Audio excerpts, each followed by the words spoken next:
இந்த எபிசோடில் நாம இயக்குனர் ராமச்சந்திரன் கண்ணன் இயக்கத்தில் வெளிவந்திருக்கிற ராமன் லீலா படத்தை பற்றி பார்க்க போகிறோம். இந்த படத்தோட கதையை பற்றி பார்த்தோம்னா, திருமண வயதை தாண்டியும் பெண் கிடைக்காமல் திண்டாடும் நாயகன் ரியோ ஒரு ரயில் பயணத்தில் வர்த்திகாவை சந்திக்கிறாரு. காதலிக்கும் தொடங்குறாரு.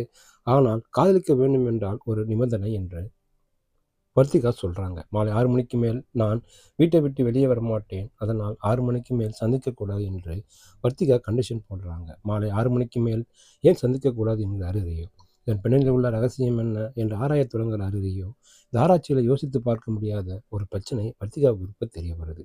அது என்ன? அது தெரிந்த பிறகும் ரியோ வர்த்திகாவை காதலித்தாரா இல்லையா? இதாங்க இந்த படத்தோட மீதி கதை. இந்த படத்தில் திருமணத்துக்கு இயங்கும் இளைஞர் கதாபாத்திரத்தில் காமெடி கலந்து அசைத்திருக்காரு ரியோ. காதலுக்காக இயங்குவது, எதிர்பார்க்காத பிரச்சனை, அந்த பிரச்சனையை தீர்க்க போடுவது என்று திரைக்கதைக்கு பலம் சேர்க்கும் வகையில் ரியோ நடிப்பு இருக்கு. முந்தைய படங்களை விட நன்றாகவே மேம்பட்டு இருக்காரு. வர்த்திகா அழகான கதாநாயகியாக அலங்கரிக்கிறாங்க. அவர் நடிப்பும் பல இடங்களில் பழிச்சிடுது.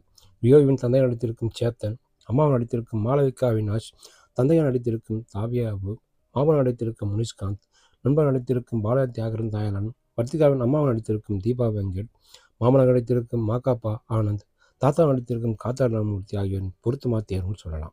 ஒளிப்பதிவாளர் மல்லிகார்ஜுன் காட்சிகளை கலர்ஃபுல்லாக படமாக்கியிருக்காரு. அன்கிட் மேனாவின் இசையில் பால்குன் அனைத்தும் ரசிப்பு. கலகப்பான காட்சிகள் கொண்ட திரைக்கதை படத்துக்கு பலம் சொல்லலாம். லாஜிக் மீறல்கள் தவிர்த்திருக்கலாம் தோணுது. காதல் கலாட்டா என ரசிக்கும்படியான காட்சிகள் கொண்ட படமாக எடுத்து இயக்கியிருக்காரு இயக்குனர். கிளைமேக்ஸ் காட்சி புதுமைன்னு சொல்லலாம்.